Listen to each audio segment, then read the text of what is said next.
Hai semuanya, saya Laurentius Claudio dengan NIM 2210417841. Di video ini saya akan menjelaskan tentang metode penelitian untuk memenuhi tugas dari Pak Adi Mursalin. Yang pertama dari metode penelitian adalah desain penelitian. Desain penelitian adalah kerangka kerja yang menjelaskan bagaimana penelitian akan dilakukan. Desain penelitian mencakup metode, teknik, dan prosedur yang akan digunakan untuk mengumpulkan, menganalisis, dan menafsirkan data. Desain penelitian penting untuk memastikan bahwa penelitian dilakukan dengan cara yang sistematis dan terkendali. Desain penelitian juga membantu peneliti untuk menghindari bias dan memastikan bahwa hasil peneliti valid dan dapat diandalkan. Kemudian ada lokasi dan waktu penelitian. Lokasi penelitian adalah tempat di mana penelitian dilakukan. Lokasi penelitian dapat berupa tempat fisik seperti sekolah, perusahaan, atau komunitas, atau tempat virtual seperti internet. Waktu penelitian adalah periode waktu di mana penelitian dilakukan. Waktu penelitian dapat berupa periode tertentu, seperti 1 bulan, 1 tahun, atau 5 tahun. Atau periode yang lebih fleksibel, seperti selama penelitian berlangsung. Jadi, apa pentingnya lokasi dan waktu penelitian?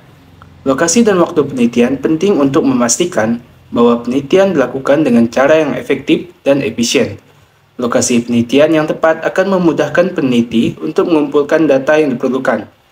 Waktu penelitian yang tepat akan memastikan bahwa data yang dikumpulkan relevan dan dengan tujuan penelitian. Selanjutnya adalah populasi dan sampel.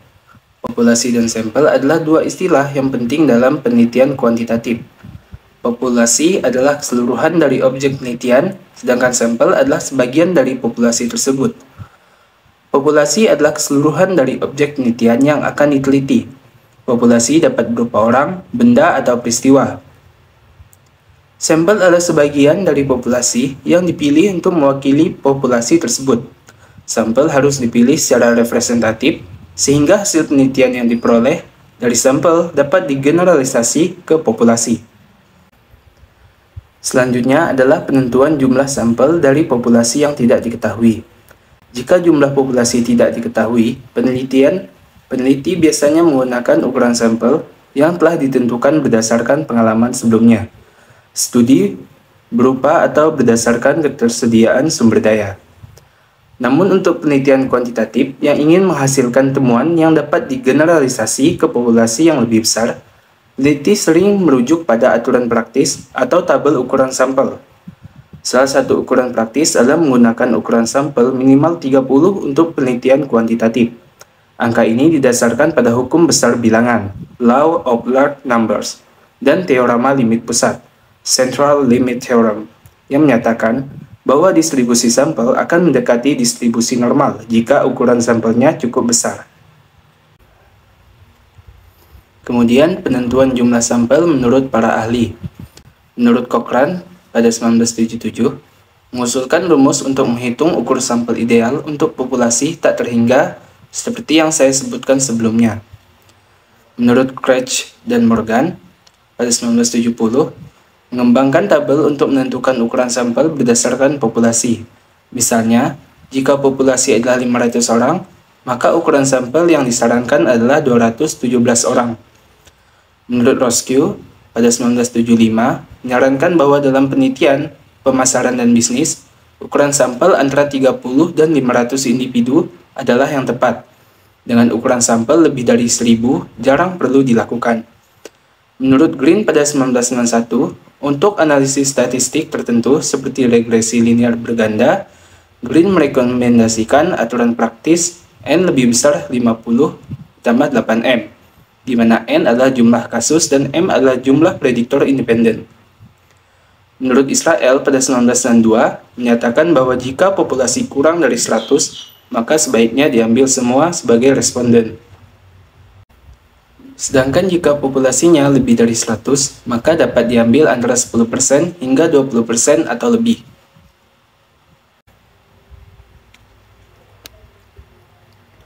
Kemudian teknik pengambilan sampel. Terdapat beberapa teknik pengambilan sampel yang bisa Anda gunakan dalam penelitian, tergantung pada tujuan penelitian dan sifat populasi. Berikut adalah beberapa teknik pengambilan sampel.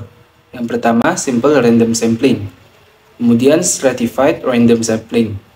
Kemudian cluster sampling, systematic sampling, quota sampling atau non-probabilistic, purposive or judgmental sampling atau non-probabilistic, kemudian snowball sampling, non-probabilistic, dan yang terakhir ada convenience sampling atau non-probabilistic.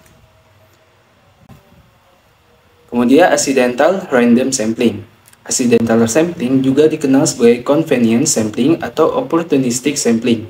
Adalah teknik pengambilan sampel non-probabilistik di mana subjek dipilih berdasarkan ketersediaan dan aksesibilitas mereka. Hal ini sering digunakan ketika peneliti memiliki akses terbatas ke populasi target dan membutuhkan cara cepat dan mudah untuk mengumpulkan data.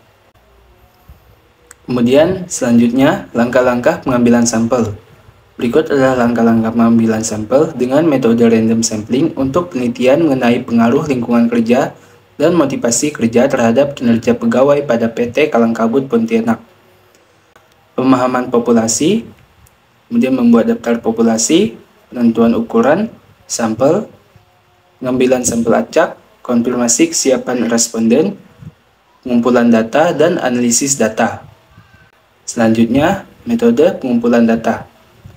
Bisa dilakukan dengan survei, wawancara atau interview, observasi atau observation, analisis dokumen atau dokumen analysis, studi kasus atau case study, eksperimen, kuesioner, focus group discussion atau FGD.